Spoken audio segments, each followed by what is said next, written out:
My fiance and I moved into a new place about 2 months ago. I didn't notice anything strange at first, but my fiance did, and now things are escalating. I feel bad about dismissing his concerns, but unfortunately, we can't afford to move.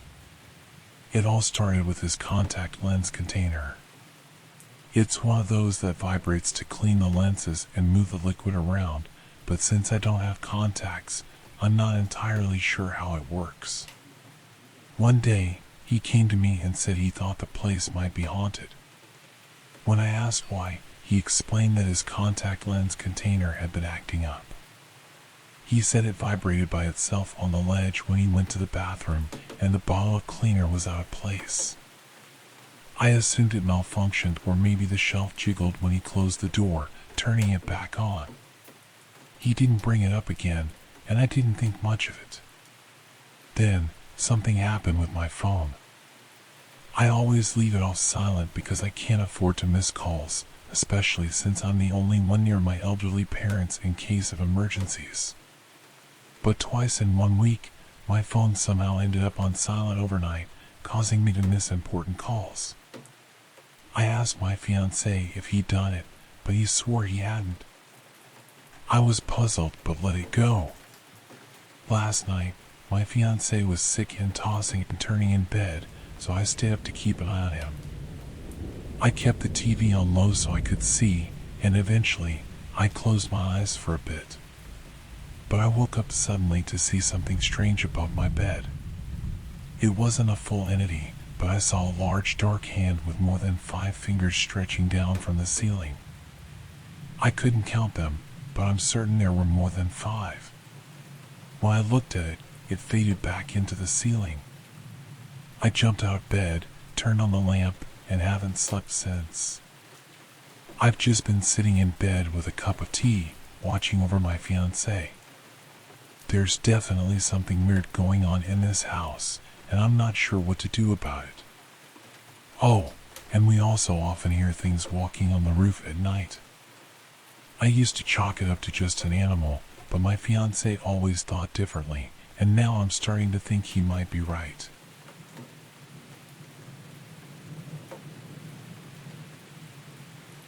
I was sitting in my friend's new bedroom, which was built on the side of their old barn. The windows were open, letting in a soft breeze along with the distant sounds of people in the park. It was a relaxing summer afternoon.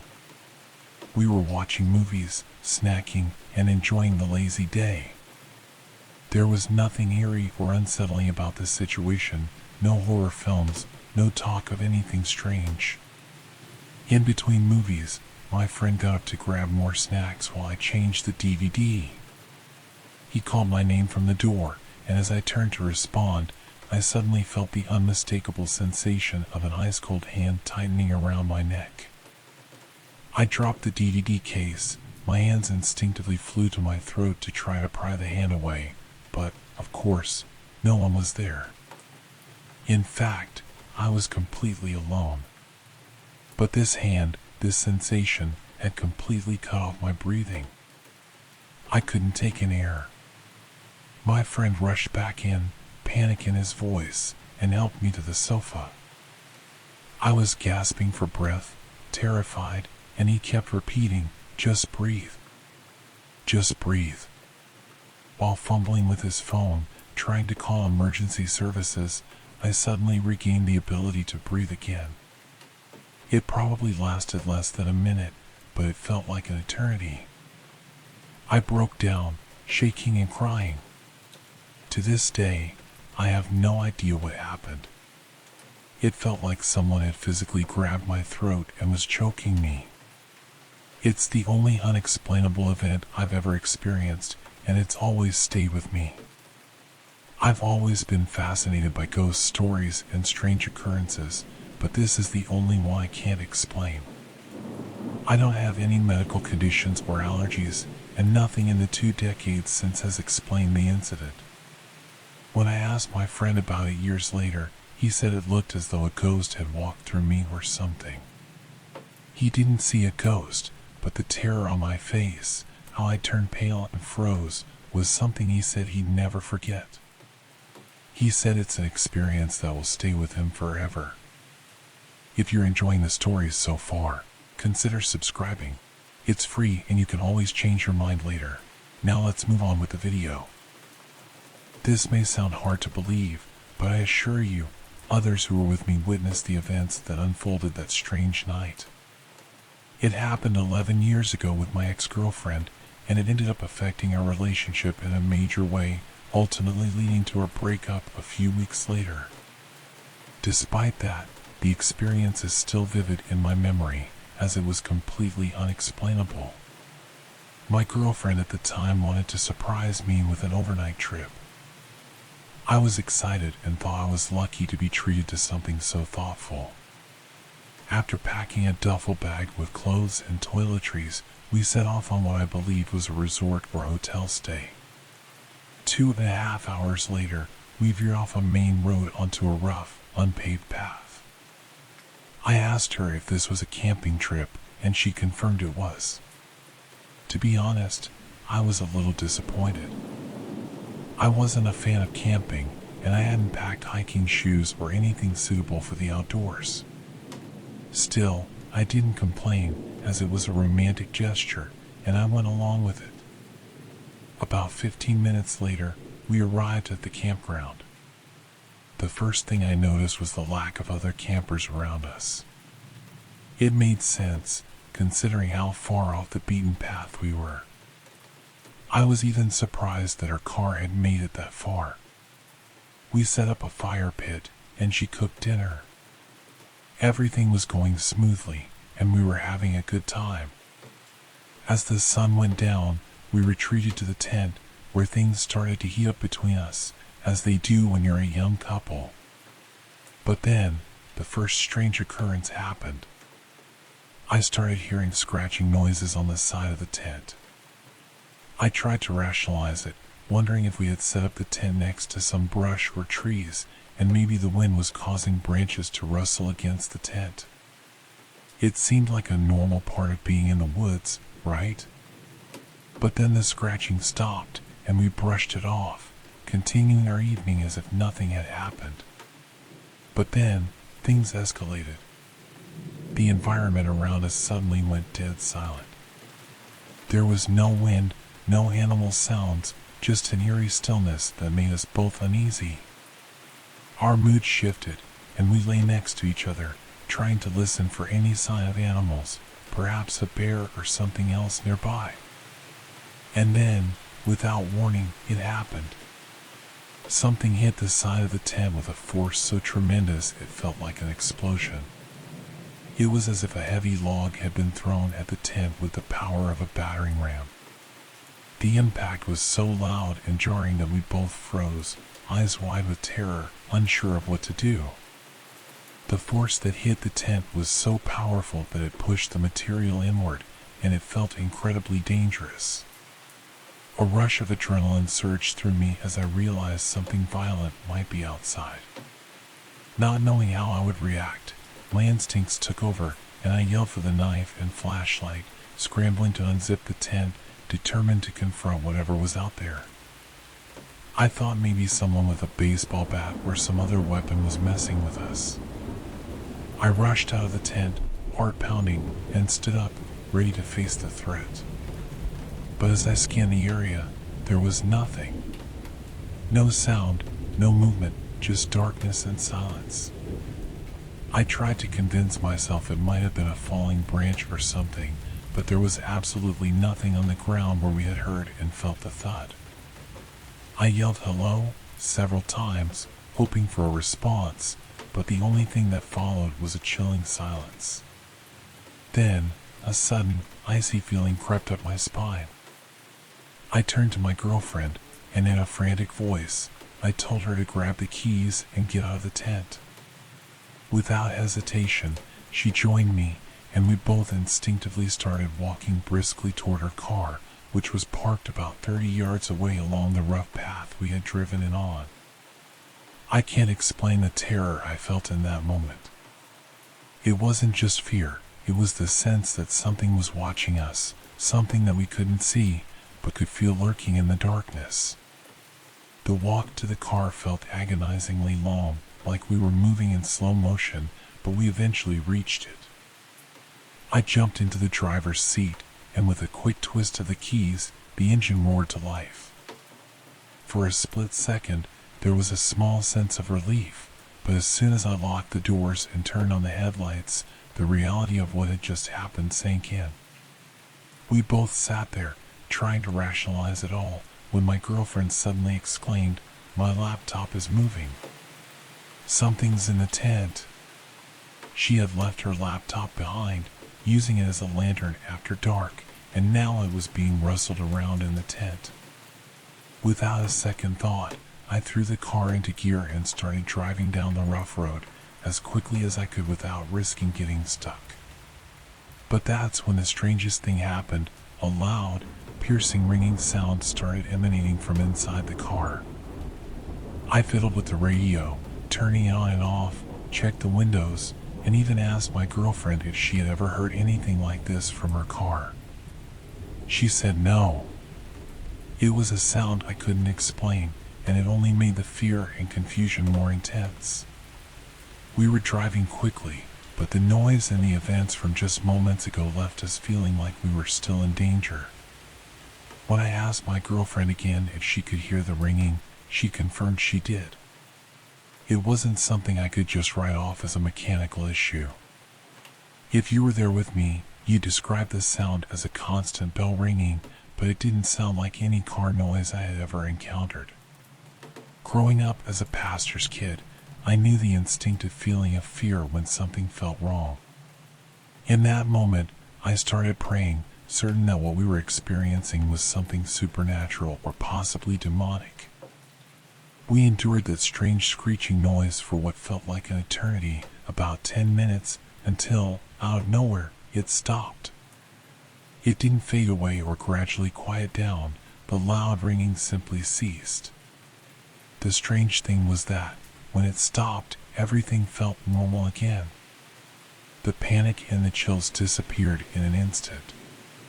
It was as if the tension was lifted and we were safe. We continued down the road for another 45 minutes before pulling into a trucker diner. She managed to sleep in the parking lot, but I couldn't calm down. The adrenaline still had me on edge. The next morning, I felt a bit braver and suggested we return to the campsite in the daylight. But when we got there, everything felt off. We didn't find any tracks or signs of disturbance, just the tent's contents, which were scattered but still accounted for. Nothing was missing, and that only made the whole thing feel more unnerving. We packed up quickly, leaving in less than 10 minutes, and I haven't been camping since. I thought I'd try again eventually, but next time I'll stick to a safer, more populated spot, maybe with an RV or at least somewhere I can be sure I'm not alone. The remote mountains of Payson, Arizona, were a place far from civilization, and it's one area I'll never revisit.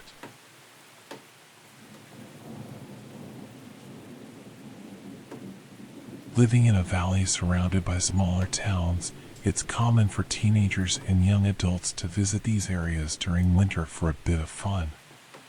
My uncle had a house in one of these towns, and I decided to spend a weekend there with 5 of my friends. The house had 2 large bedrooms, each with 3 beds, and plenty of extra mattresses.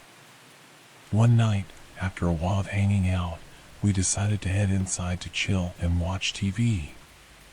The living room didn't have sofas yet, so we just moved some mattresses from the bedrooms to the floor.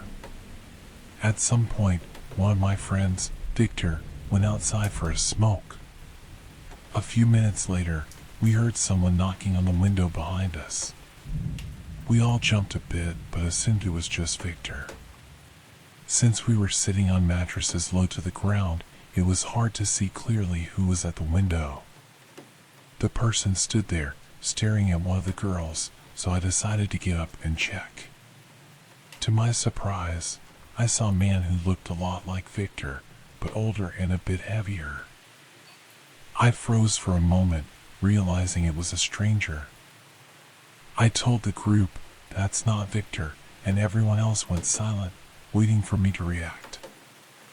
I nervously asked the man what he wanted, and he simply stood there for a moment before asking, "Is there a bar nearby? We need a drummer for our band. Is any of your friends a drummer?" Strangely, I am a drummer, but I told him no. He stood there for a few extra seconds, still staring at us, then left without saying another word. Once he was gone, we joked around, teasing each other and laughing, thinking maybe it was just Victor messing with us. Later, most of the group decided to sleep in one bedroom, leaving me and one of the girls in the other, since they had seen us kissing earlier. We went to bed, but a few hours later, I woke up to the girl shaking me in terror. She whispered that she had heard something coming from the kitchen. I got up, told her to lock the bedroom door behind me, and went to check out the noise, like the typical idiot in horror movies.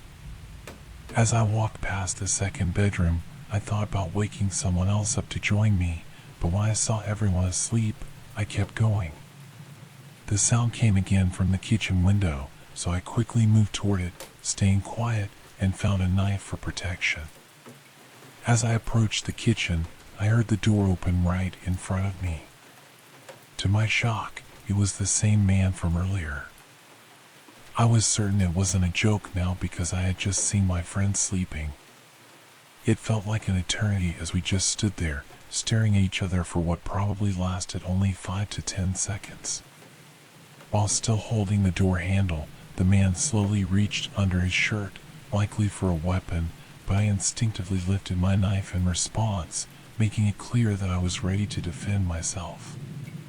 The kitchen was small, so we were standing quite close, and we both knew that if either of us made a move, it would end badly for both of us. I shook my head slowly and, as calmly as I could, said, "Don't." He continued to stare at me for a few more moments, but then, without saying a word, he finally closed the door and walked away.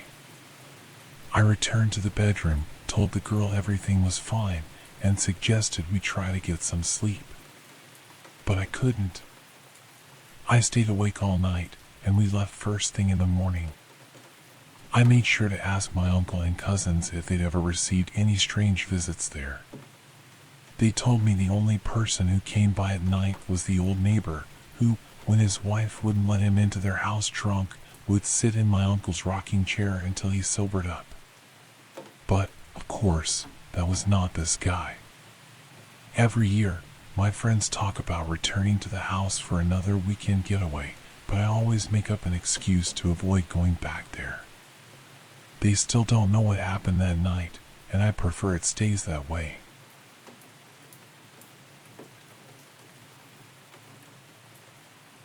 The house I consider my childhood home is the one where I lived from ages 3 to 20. There are countless stories tied to that place, but today I'll share 2 specific ones. One took place when I was around 7, and the other when I was about 13. At 7, I shared a room with my younger sister, and we had a bunk bed with me on the top bunk. We kept the door open at night because we were both afraid of the dark, and the hall lamp was always on. I've always been a light sleeper, so if someone walked down the hall, I'd wake up. One night, while I was sleeping with my back to the room, I suddenly woke up feeling someone rub my back and pull the blanket over my shoulders. It struck me as strange since I hadn't heard my parents walking down the hall. I didn't think much of it, turned back over, and tried to sleep again. The next morning, I asked my sister if our parents had come in during the night, and she said she hadn't heard anything. Curious, I then asked both of my parents if they had entered the room at any point. They told me they hadn't, as they were feeling sick and went to bed soon after my sister and I had settled down. I distinctly remember hearing my parents talking and the sound of their door opening and closing right after we went to bed. After my little investigation, I came to the conclusion that there was a ghost in the house who was looking after my sister and me. Although I was initially startled, I felt an overwhelming sense of calm once the fear faded, which might explain why I didn't bother turning around that night. However, at 13, things took a different turn. I moved into my own room and was no longer sleeping in a bunk bed. My door was kept closed now, and I slept a bit heavier than before, not waking up every time a door in the house opened. One night around 2 a.m., I woke up because I urgently needed to use the bathroom. As I stood up and walked toward the door, I hesitated before opening it. Suddenly, I was gripped by an intense sense of dread about what might be on the other side. Eventually, my bladder won out, and I slowly opened the door, peeking out but seeing nothing. I quickly ran to the bathroom. Afterward, the same feeling of dread came over me when I reached for the bathroom door. I peeked out again, saw nothing, and in the end, I dashed back to my room as fast as I could. I rushed back to my room, diving under the blankets and trying to calm myself after the panic. After a few moments, I rolled over onto my stomach, facing the wall, and was on the verge of falling asleep when something struck my lower back like I had never felt before. Naturally, I jumped up, spinning around to yell at my sister, as she had started playing pranks on me by this point. But when I turned, no one was there. I quickly got out of bed and checked the room, making sure she wasn't hiding anywhere. When I saw that she wasn't in sight, I was overwhelmed with fear. I rushed to the door and threw it open. The fear of staying in that room was far stronger than the dread I had felt earlier. I went into my sister's room, and sure enough, she was sound asleep in bed. At that moment, I decided I was sleeping there. When I explained what had happened, she just rolled her eyes, but let me climb into bed with her. She's always been the type to only believe things if they happen to her directly. Thankfully, nothing else occurred that night, but it was unsettling enough to stay with me for years. I'm not entirely sure if the same entity, or whatever it was involved in both stories. I never experienced the tucking in sensation again, but there were plenty of other moments where I felt scared. I sometimes wonder if we did something that upset the spirit, or whatever it was, and it shifted from being protective to more threatening. I say we because my sister and I share some of these experiences. Maybe there were two separate entities, and the scarier one just became the dominant presence. I can't say for sure, and I wish I had more answers, but in the end, I was relieved when we left the house.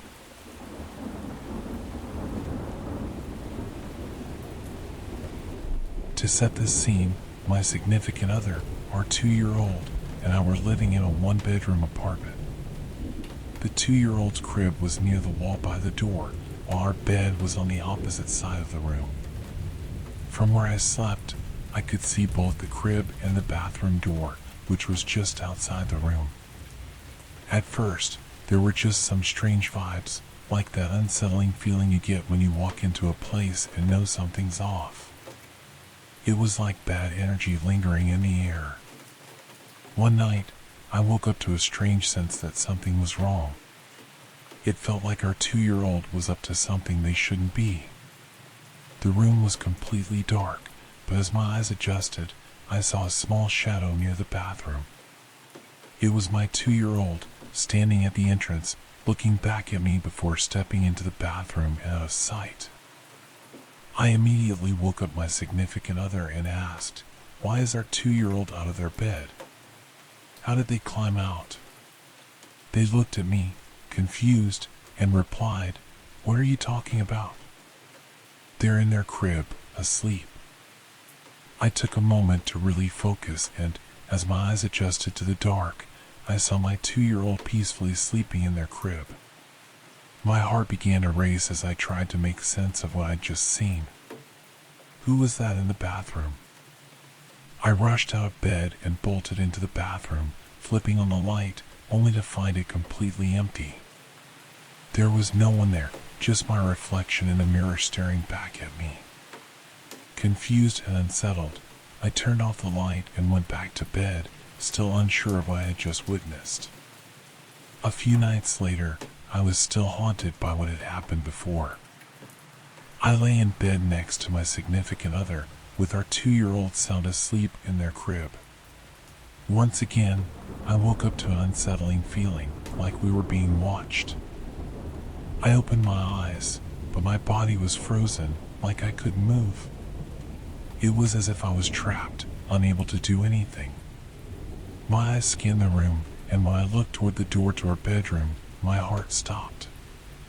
Standing there was a man.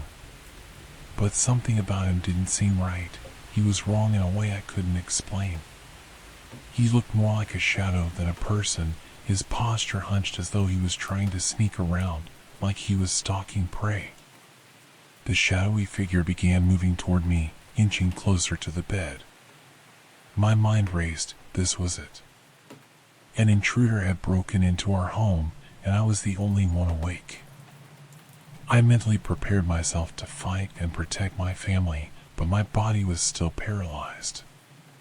Then, the figure did something unimaginable. It placed one foot on the bed, then the other, slowly crawling higher and higher, moving over me. I could feel the tension building in my chest as fear took hold. Finally, I broke free, kicking both my legs up toward the figure, hoping to catch him by surprise. As I kicked, I felt my blanket fly off my body. I wasn't going to wait for him to make the first move. I was ready to leap at him, but just as quickly, he vanished. I was in full fight or flight mode. All I could think about was jumping on this thing and protecting my family as fast as I could. My violent kick woke up my significant other in a panic. I shot up from the bed, ready to pounce, but when I looked around, there was no one there. What was going on? There had been a man in the room. I had kicked him. He was right there, but now the room was empty and dark. No man. No intruder. Just silence. My wife, now awake, told me to check the rest of the apartment. So, I searched every room, but there was nobody there. I returned to bed, but sleep wasn't an option. My adrenaline was still rushing, and I couldn't settle down. A few months after that night, we made the decision to move to a bigger place. Since we've moved, things have been quiet. No shadow man. No little girl. Just the three of us, thankfully, and the peace that comes with it.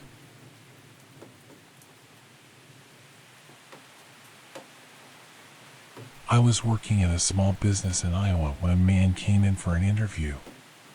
He was polite, but didn't say much. Something about him, though, just felt off. While my boss interviewed him, I stocked shelves and listened to his responses to standard questions like, "What's your availability?" and "Have you ever been arrested?" When the interview ended, my boss asked what I thought. I told him there was something weird about the guy, that I got bad vibes. My boss chuckled and said, "We can't deny someone employment just because of bad vibes." But I couldn't shake the feeling. I took out my phone and Googled his name. To my shock, I found that he had been arrested a few months prior for threatening to shoot up a gas station after being accused of theft. He had lied during the interview and said he had never been arrested. Was that enough reason to not hire him? Absolutely. And it turns out, it may have saved my life. In September 2018, I remember a clear, peaceful day that was suddenly interrupted by the sound of police cars speeding down the road. A student had been murdered in the middle of the day on a nearby golf course. She had passed a group of men, and not long after, they found her belongings abandoned on the ground. Concerned, they alerted management, and shortly after, her body was found floating in a pond. The town was in shock. This was the second murder of a young student in Iowa within just a few weeks. Was it a disgruntled golfer? A jealous lover? No. The young woman had simply been in the wrong place at the wrong time. She didn't know her killer, and he didn't know her. He was a homeless man who had been in the woods near the golf course, saw an opportunity, and took it. He had fantasies about these sorts of things. The next day, his story made headlines. And on the front page was his face. My stomach churned as I looked at him. He looked so familiar. I didn't recognize his name at first, but I'm not great with names. But I remember faces and stories, so I googled his name. The same story about a man arrested for threatening a gas station came up. And in that moment, I realized who he was. It was the same man I had convinced my boss not to hire. At the job, there were often only one or two of us working during shifts, which meant I would have been alone with him multiple times during slow hours in blind spots. There would have been hundreds, possibly thousands, of opportunities for him to do something. It only took a few minutes for a murder to happen on a beautiful day at a golf course. How much more danger would I have been in if he had been hired? So yes, trust your instincts. If they're anything like mine, they might just save your life one day.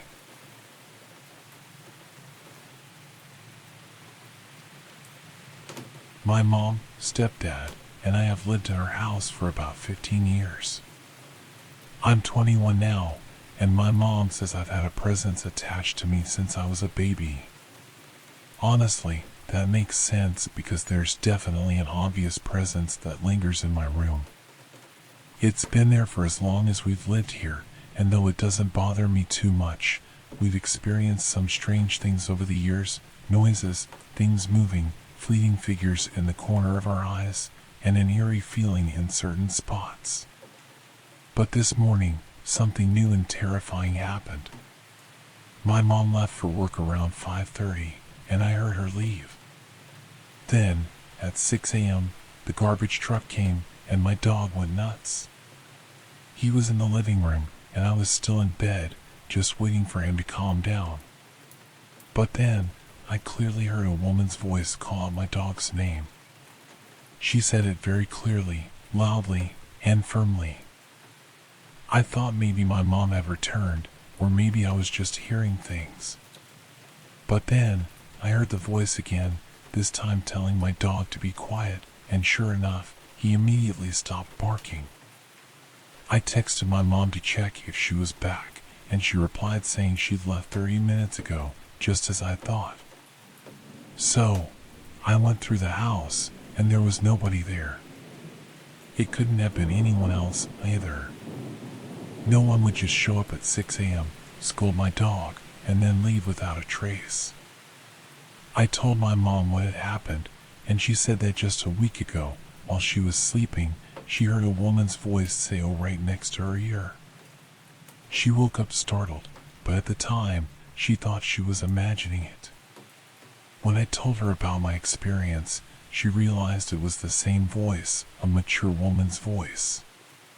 We're pretty sure it wasn't a squatter or anyone sneaking around. We have a crawl space that's nearly impossible to access without knocking things over, and the attic has a heavy, loud door that would make it hard for someone to get in unnoticed.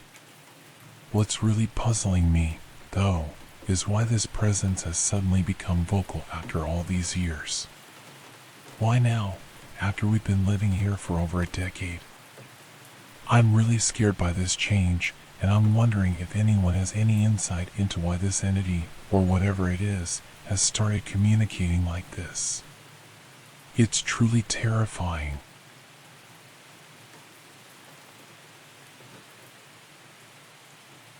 I was 7 years old, living in Spencerville, Indiana, on a chilly night in the middle of November. I had just finished stacking hay until around 9 p.m., and after cleaning up and changing, I went to grab some leftovers. That's when I heard a knock on the door of the covered porch, so I went to see who it was. When I opened the door, I saw 2 children with black eyes, completely black, as dark as night. At first, I thought it was just too dark to see their colors clearly. They asked if they could come in and use the phone. I didn't recognize them at all, and since I knew every kid in town, that struck me as odd.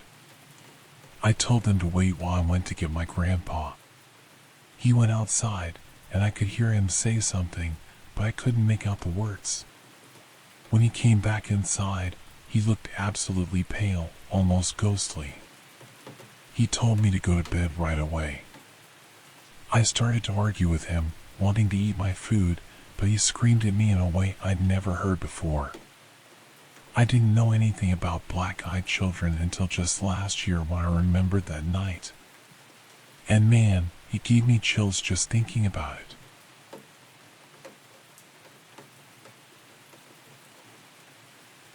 My first experience happened when I was very young, around 3 or 4 years old, while we were living in an apartment in Orlando, Florida. I clearly remember looking into a large, bulky TV that was turned off and seeing rows of what seemed like dead people inside it. In the same house, I had another strange experience. I was lying down in my parents' bed when I saw the shadow of something that looked like a Crash Bandicoot. It had this sinister, evil presence. My next encounter occurred when I was about 5 or 6, this time in Miami, Florida, at my stepdad's house. Both our families always said the house was haunted, and after experiencing what I did, I had to agree. There were constant mentions of strange noises, like dishes being moved, but none of them had seen the face that I did. No one else saw it, only me. The first time I saw it, it appeared as just a shadow figure. The layout of the room placed a mirror next to the door frame, with my bunk bed across from it. Suddenly, my bed began to shake violently, as though a grown man was trying to destroy it.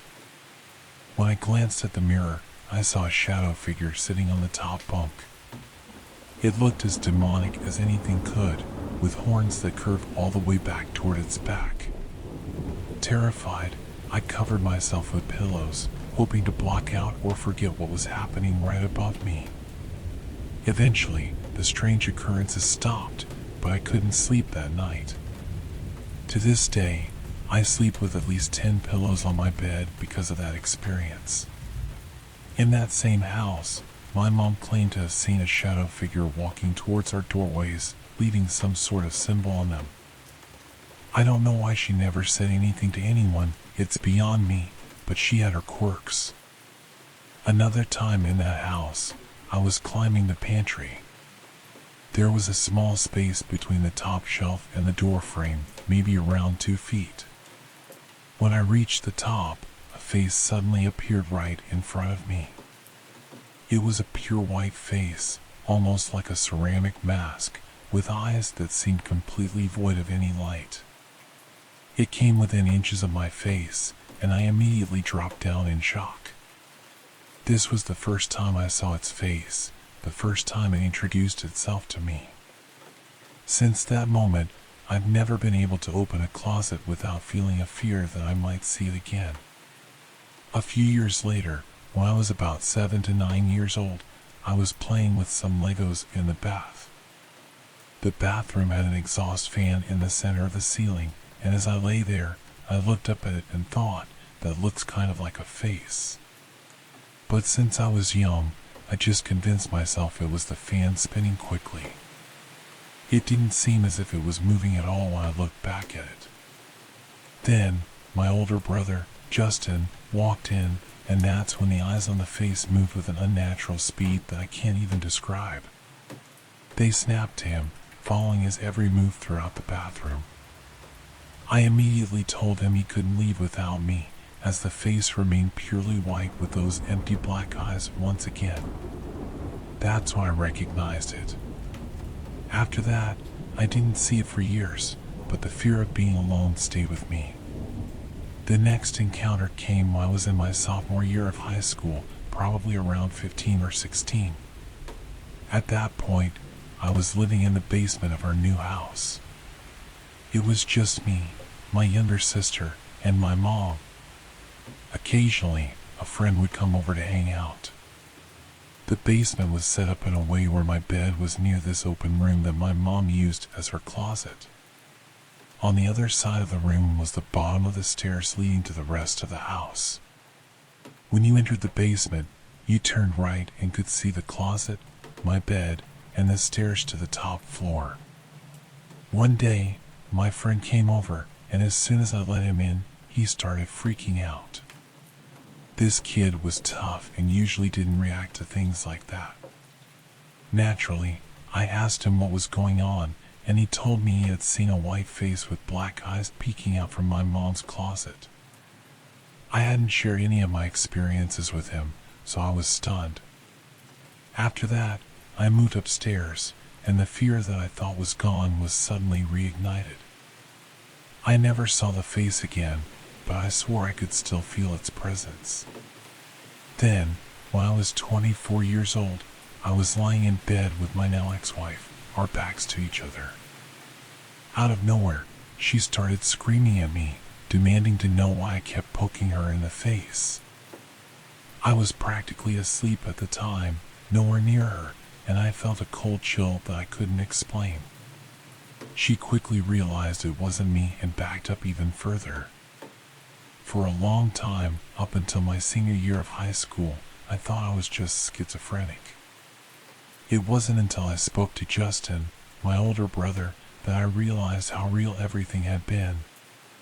As I told him about what had happened with the bunk bed, he suddenly began crying, something I'd rarely seen him do. He had always prided himself on being tough, so I asked him why he was crying.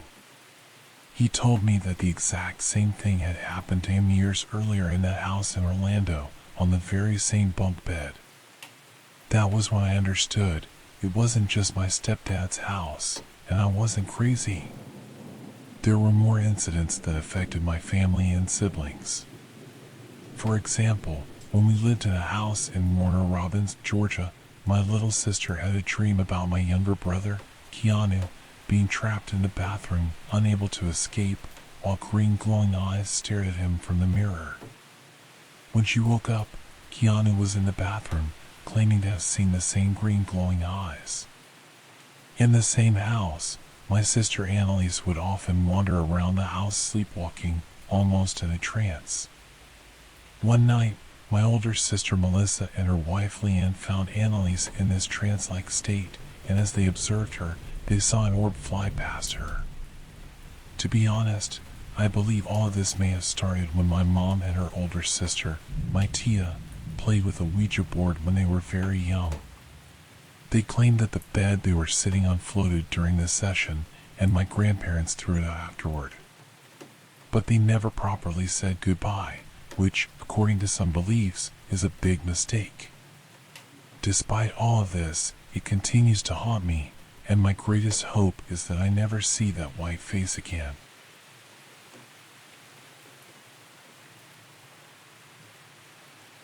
For context, my family was on vacation in Spain at a resort with individual bungalow-style accommodations. At the time, I was 8 years old, my sister was 10, and my brother was 16. One night, due to an arrangement between my parents, my mom, sister, and I all slept in the same bed. Since I was the smallest, I had to sleep horizontally at the bottom of the bed, near the doorway. I woke up at one point and saw my sister out of bed, which wasn't unusual. What was strange, though, was that she was wearing a onesie I recognized from home, one that wasn't packed for our trip to Spain. As far as I remembered, both my sister and I had been wearing vests and pants to bed. When I looked over at her usual spot, she was fast asleep and not in the onesie. The next morning, I realized we hadn't brought it with us. A day later, my sister told me to stop walking around at night because it was creeping her out. I was confused and asked her to explain. She said she saw me creeping around the bed, and when she called out to me, I told her to shush. Years later, I mentioned this to my mom, and she told me that she also saw me wandering around their bed during the night. My dad, too, had started waking up at 3:15 a.m. every night while we were there. To top it off, my parents had intense arguments throughout the trip. While I'm skeptical about it all, I can't help but wonder if there's more to this than just illusions.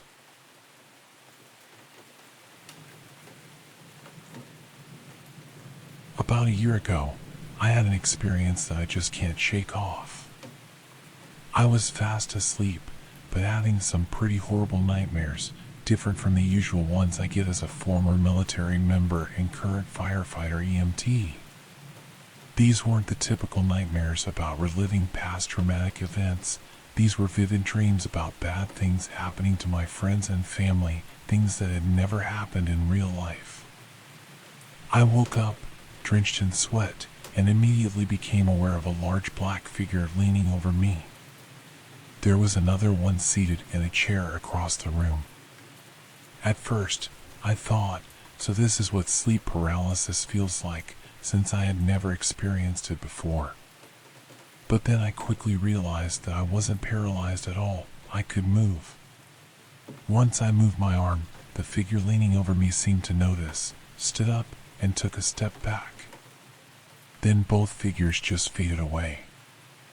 I've had paranormal experiences throughout my life, but only a few have truly terrified me, and this was definitely one of them. It happened only once, and I've never seen those figures or had those kinds of nightmares again. I thought I'd bring it up for discussion to see what others might think happened that night.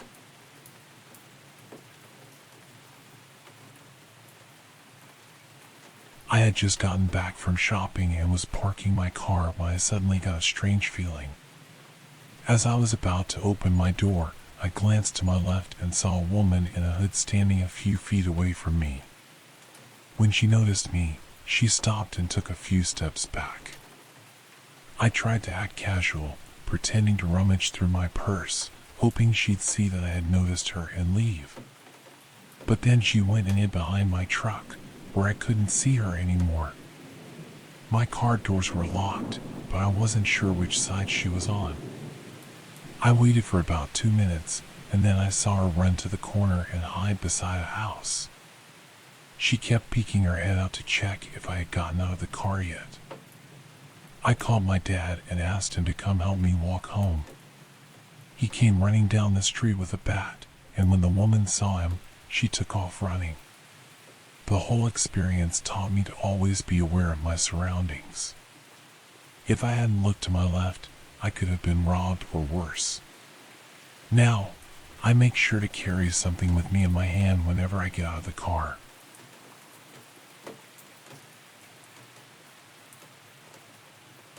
When I was 17, I began working for a racehorse trainer, and I decided to cycle to my new job. The work required early starts, so I was riding my bike in the dark, as it was late winter, around January, 29 years ago, though it's a bit hard to recall the exact details. The road I cycled on ran along the coastline, winding in a series of sweeping S-bends. On one side was a cliff face with no way to get off the road for about a mile, and on the other side there were railings and a steep drop down to the sea. As I was cycling, I noticed someone walking ahead in my bike light. They had their back to the traffic, which was just me at the time. They were dressed in jeans, a dark mauve bomber jacket, and a backpack. I want to emphasize that this was slightly uphill, and since I was cycling slowly, I had plenty of time to observe them. I remember thinking that they were walking on the wrong side of the road, but then I realized that if they walked on the other side, it wasn't much safer either. I watched them walking steadily in front of me, and as I got closer, I was trying to breathe slowly so I wouldn't sound too out of breath and embarrass myself. It wasn't too unusual to see people walking like this since the area was quite rural, and there wasn't a bus to the main village until later in the day. I assumed they were walking to catch a bus for work or something. But as I got closer, I called out warning to avoid startling the person. That's when I realized that they were just gone. What I mean is that they didn't fade away or disappear gradually. they were just completely gone. I'd spent about 3 or 4 minutes riding up behind this person, and they had been walking normally, looking very solid. Then, just like that, they were nowhere to be seen. It terrified me because it didn't make sense. There was no way they could have just vanished that quickly, especially considering how long I had been behind them. I've had other experiences, mostly noises and strange feelings, but this one encounter is the one I will always, without a doubt, consider a real ghost experience, not something that can easily be explained away. After that, I managed to get a ride with another employee, so I never had to cycle that road again.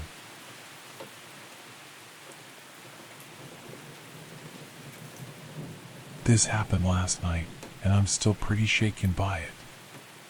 We were up at my father-in-law's place for Christmas. He lives in a remote area of South Jersey, just north of Burns State Forest. It's always quiet and a bit eerie, but it felt extra strange with the overcast weather and the unseasonably warm temperatures we've had these last few days. After dinner at my brother-in-law's, we got back pretty late. Because of the radiator heat and the outside temperatures, we slept with the window open that night.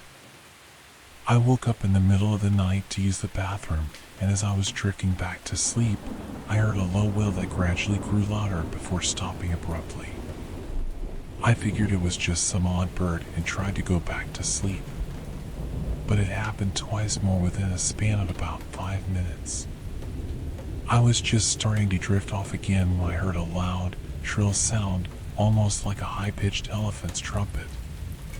At that point, I shot up in bed, heart racing. I knew I had to close the window, but it took me a minute to gather myself. When I finally got out of bed, I peeked through the shutters before reaching to shut the window, and that's when I saw it. Whatever it was had triggered the motion sensor light at the back of the property and was now half illuminated, standing about 100 feet away, right at the tree line. It was cloaked, with its head partially shrouded.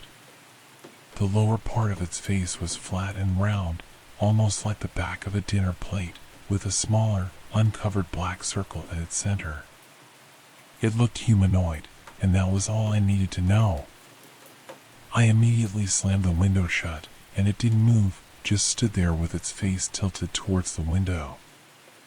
I shut the blinds and basically hid in bed until morning. I didn't hear any more sounds after that. When the sun came up, I dared to peek outside, and the figure was gone. I managed to drift back to sleep for a few hours after that, but I can't stop thinking about it. I've been frantically Googling, but nothing's coming up. Has anyone seen anything like this or have an idea of what it might be?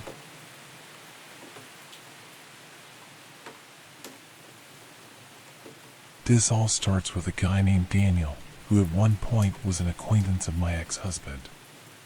To be honest, he was never my favorite person. He was kind of a jerk. A lifelong drug addict, he always had a chip on his shoulder because his family had money. He lied a lot, thought he was slick, and did weird stuff. I remember one time I came home to find him folding my clothes out of the dryer. And not just folding them, but folding my underwear into tiny little squares with an unsettling level of care. It was just strange. To put it simply, Daniel was a loser. I know that sounds harsh, but he really didn't have any redeeming qualities. Eventually, his friendship with my ex-husband faded, and he became a distant, bad memory. For the next 10 or so years, I didn't hear much about him, except for one thing: he had lost his mind. But that's something you hear about people all the time. So-and-so went crazy, people say. I assumed he'd always been a bit off and pushed him out of my mind. But about 2 years ago, something strange happened. I pulled up to my house and noticed a side-by-side utility vehicle parked in my driveway. It was something I'd never seen before. When I walked inside, I was taken aback to see a disheveled, wild-eyed man who looked like he hadn't bathed in weeks. Honestly, he looked homeless. I followed my husband to our room and whispered, "Who the heck is that guy?" He looked surprised and simply said, "It's Daniel." By this point, Daniel was pretty much insane. His family kept him at home most of the time because he didn't do well in public. He had a tendency to freak people out. But one day, he stole his family's side-by-side utility vehicle and drove it over an hour to our house, only to run out of gas and be stranded here. I didn't even recognize him at first, but something immediately felt off. His presence was unsettling, and I couldn't shake the bad feeling. His whole vibe was just wrong. As soon as he stepped into the house, I started getting increasingly freaked out. The weirdest part was that he was having a full conversation with himself, talking to something that wasn't there. It didn't feel normal, and the things he was saying were downright sinister. He would listen intently to something invisible, then laugh wildly and shake his head, saying things like, "No, no, they ain't like that. That's funny though." It was beyond strange, and I couldn't make sense of it. I didn't want to make him feel bad or uncomfortable, especially since I didn't know if he had any control over what was happening. Still, I was growing more uneasy by the minute. Finally, after about 20 minutes of this strange back and forth, he looked at me sheepishly and said, "I apologize. I have demons, but I'm working on that." I nodded, trying to remain calm, and told him that I understood. After that, my husband managed to get some gas for the side-by-side, and Daniel left. I wasn't sure what to make of everything, but I definitely didn't forget that moment. I felt an overwhelming sense of relief as soon as Daniel left, but the unease didn't fully dissipate. I had been so freaked out by the time he left that I was still on edge. After he left, I settled onto my bed, trying to distract myself with some craft projects, while my husband was in the bathroom working on something with a tool. At some point, I asked him, what the heck was Daniel talking to?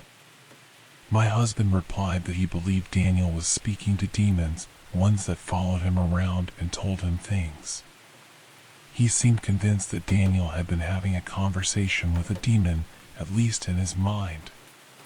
That revelation completely flipped my bad vibe meter, and I became even more disturbed. I told my husband that I didn't feel comfortable with Daniel in our house. I didn't want him coming back, especially with my children around. I instinctively felt that there was something dark and dangerous about him. My husband assured me that he didn't think Daniel would be coming back anyway, but the nagging feeling lingered. Then, suddenly, a sharp pain shot through my arm, something unlike anything I ever felt before.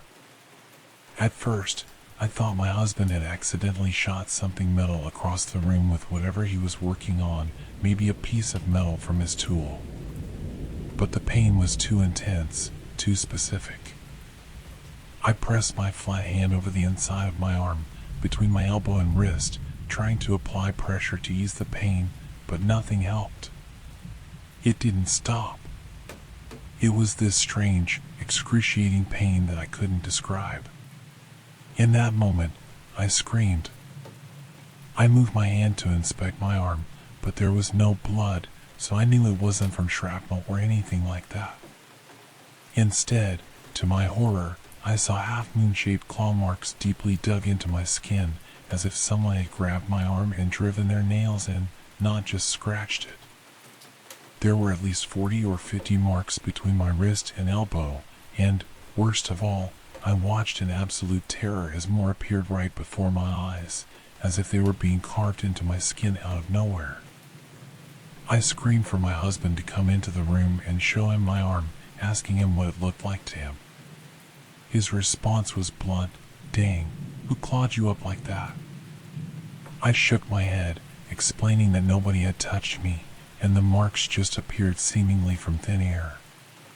But then he said something that froze me in place.